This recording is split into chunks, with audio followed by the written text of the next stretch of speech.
Writesonic is a great tool for generating meta tags.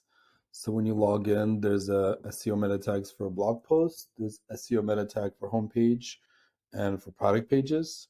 So for our example, we're going to generate SEO meta tag. And it's very simple to do. You just put the topic of the article,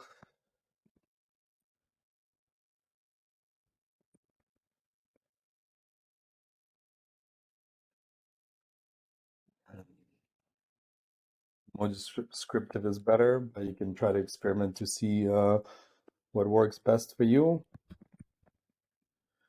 And that's pretty much the extent of it. English, good, and then all you have to do is generate.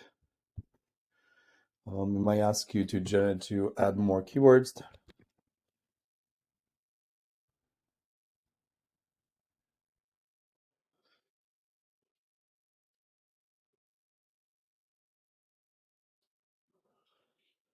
Just click the button, and voila, you have the meta tags, and you can select different meta tags to see which one fits better.